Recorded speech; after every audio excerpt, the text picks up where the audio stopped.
Wassalatu wassalamu ala rasulillah wa ala alihi wa sahbihi wa ala amma ba'd.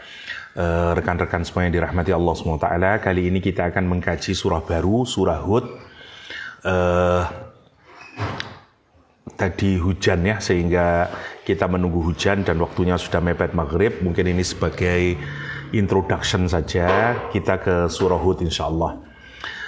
Kalau kita lihat pemetaan dari surah Hud ini bicara tentang metode para nabi di dalam menghadapi para pendusta agama ya. Jadi kita akan berbicara tentang manhajur rasul ma'al mukadzibin.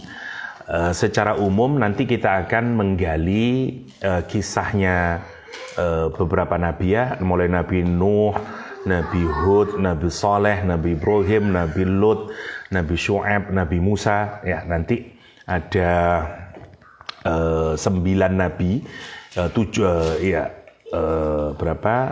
nabi yang kita 7 nabi yang akan kita cirolu ya, 7 nabi yang akan kita kaji insyaallah. Atau secara umum ini juga bicara tentang al-manhaj fi muwajihatil fitan ya. Metode kita nanti menghadapi jika kita encounter dengan trial ya dalam hidup. Ya. Makanya apa obatnya dan situ ya. Nanti kita akan bicara itu insyaallah. Ada istiqomah, ada adamut tughyan, ada adamur rukun yang nanti akan kita kaji insyaallah ya. Peta konsep akan kita diskusikan belakangan nanti untuk memperjelas ya. Oke. Mari kita ngawali pengantar saja dari surah Hud ini. Insya Allah kita mulai agak serius di pertemuan mendatang. Oke. Satu riwayat dari Ka'ab. Qala Rasulullah SAW, Iqra'u surata Hud yaumal jum'ah. Bacalah surah Hud hari Jum'ah.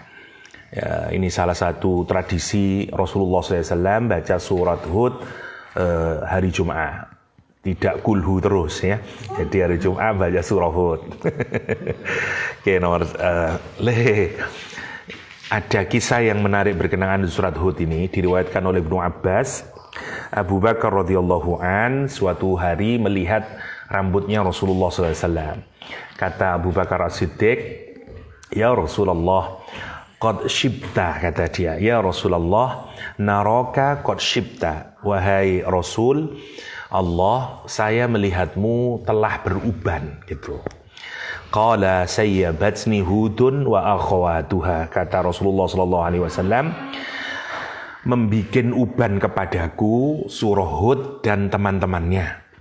Maksudnya surah Al-Waqi'ah, surah Al-Mursalat, surah An-Naba amma yatasaalun, dan surah Asy-Syamsu Kuwirat. Ya, ini surah-surah yang disebut oleh Rasulullah SAW. Ini kalau kita baca, kerenungkan, bisa membuat kepala kita beruban. Yang menarik kalau kita kaitkan dengan dunia modern, ya, apakah orang itu kalau sedih atau kalau memikirkan sesuatu secara serius akan menyebabkan beruban? Itu yang menarik ya. Karena jangan sampai kita ngaco ini riwayatnya ini, jangan begitu ya. Meskipun kalau kita baca, saya bacakan penjelasannya Imam Qurtubi. Menurut saya untuk zaman itu mungkin masuk akal ya. Kata Imam Qurtubi, kenapa orang kalau shock, kalau sedih, kalau stres atau shock lah, memikirkan sesuatu itu bisa membuat munculnya gray hair, uban. Fal faza'u yurisu syaiba, dzalika anna al faza'a yudhilu an-nafsa fayunashifu rutubatal jasad. Kata dia ya, wa tahta kulli sya'ratin manba'un wa minhu ya'raku fa idzan tashafal faza' rutubatahu yabisatil manabi' fa yabisa sya'ru wa biyadda. Kata dia. Ini logikanya tentu saja Imam Qurtubi. Kata Imam Qurtubi itu, orang itu kalau shock, ya gini, kepala kita itu kalau kalau kulit kepala itu moist itu rek, tidak kering, lah itu subur kemudian rambut itu dan akan menjadi hitam. Tapi kalau kepala itu kering, maka karena tidak sehat kemudian, maka rambut itu menjadi tidak sehat dan akhirnya memutih. Nah, Imam Qurtubi itu, ya mungkin karena beliau bukan saintis ya, menghubungkan kalau orang itu shock terhadap sesuatu, ya, nah itu membuat kepala itu kering, nah gitu kulit kepalanya. Nah itu yang nanti akan menjadikan rambut hitam dan grey gitu, kira-kira begitu, jadi beruban. Apakah benar? Wallahu a'lam. Saya tadi ngecek sampai ke cari-cari ada enggak jurnal yang menunjukkan. Di medis ternyata jawabannya bisa yes, bisa no memang kata dia. Lah ada karena ternyata di beberapa jurnal ada satu jurnal menarik juga mengkaji dari kisah di Bible yang ada orang yang langsung nanti kepalanya jadi putih dan seterusnya itu. Ya salah satu analisanya sih kemungkinan memang bisa. Jadi ya tapi tidak langsung ya. Kita baca samain baca mau dadi putih kabeh ya ndak. Ini kan ya mungkin ada hubungan antara perasaan kita dengan berubahnya rambut. Tapi lagi gaya-gayaan kan rodok keren rek. Misalnya ini jenggot sudah warna putih, sini ada uban. Saya batsni hudun wa akhwatuha lah. Kan keren lah. Tapi ku jenenge begidak kan. Ya, itu Rasulullah SAW. Maksud saya begini ya. Kita ini kalau melihat Rasul, melihat para sahabat itu menarik interaksinya dengan Al-Qur'anul Karim itu. Beliau ini tidak hanya sekedar memahami Al-Qur'anul Karim, tapi benar-benar Quran itu mampu merubah cara berpikirnya, merubah emosinya, merubah batinnya dan seterusnya. Itu yang menarik. Makanya ada riwayat lain lagi berkenaan dengan itu ya. Kata Yazid bin Aban, aku melihat Rasulullah SAW dalam tidurku, kata dia. Ra'aitu Rasulullah SAW fi manami, faqara'tu alaihi surat Hud. Kemudian aku membacakan untuk Rasulullah SAW itu surah Hud di depan Nabi. Cerita kayak begini banyak ya, di kalangan para ahli Qur'an ya, ahli Quran itu saya ngiri banget kalau kayak begini, ya Allah, wong-wong soleh itu ya. Jadi orang-orang soleh itu banyak mimpi ketemu Nabi. Kalau dia ahli Quran, dia baca Quran depan Nabi. Allah, ya kita ini kapan gitu. Jadi dan gini ini bukan banyak saya menemukan kisah begini, ini banyak ya.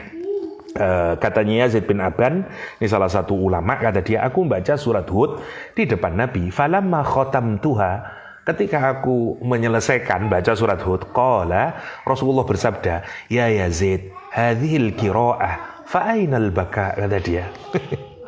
Kamu sudah baca itu, mana tangisanmu, kata dia. Masya Allah ya.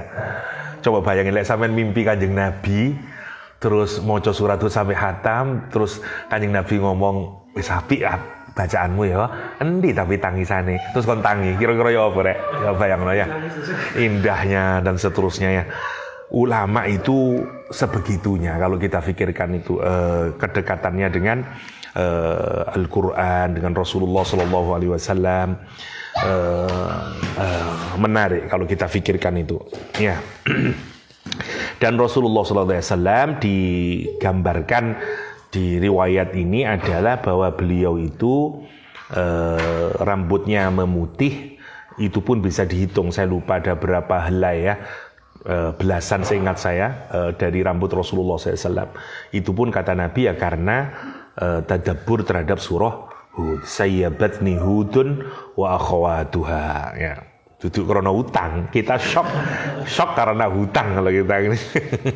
Ini sayyabatni Hudun wa akhawatuha. Oke.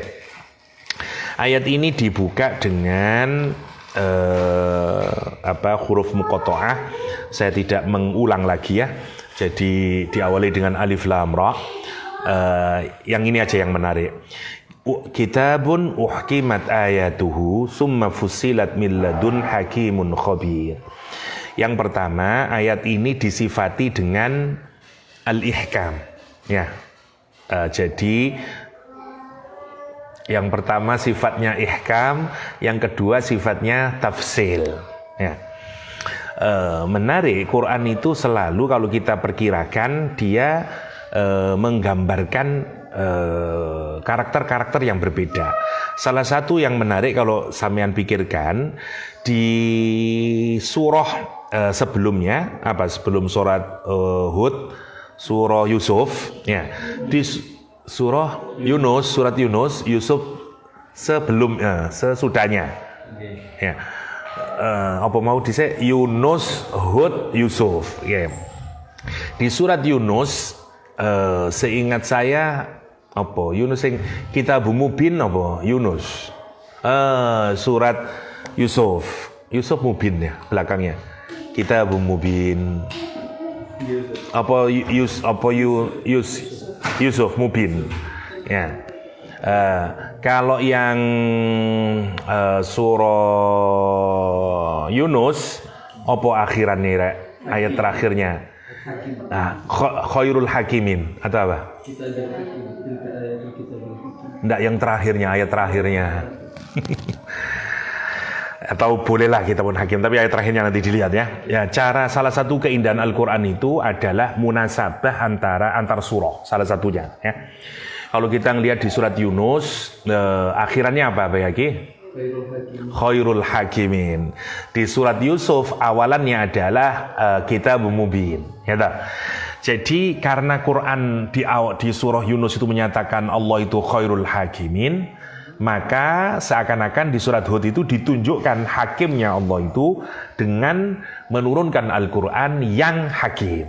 Makanya disebut uhkimat ayatuhu. Jadi nyambung antara koneksinya dengan surah Yunus gitu. Di surat Yusuf Quran menggunakan Kitab Mubin. Kenapa? Karena kalau sesuatu itu sudah ihkam dan sudah tafsil, itu namanya mubin. Jadi mubin itu adalah jika ada al-ihkam wal tafsil jadi satu, namanya al-bayan. Jadi kalau mau tahu apakah dimaksud al-bayan, al-bayan ada al-ihkam wa tafsil gitu. Jadi indah kita melihat hubungan antara Yunus, Hud dan Yusuf. Ya. Kayak apa penjelasannya di pertemuan mendatang sajalah karena sudah maghrib ya. Demikian sebagai pengantar, mohon maaf kita akhiri dengan kafaratul majlis. Subhanakallahumma wihamdik, asyhadu an la ilaha illa anta astaghfiruka wa atubu ilaik. Assalamualaikum warahmatullahi wabarakatuh.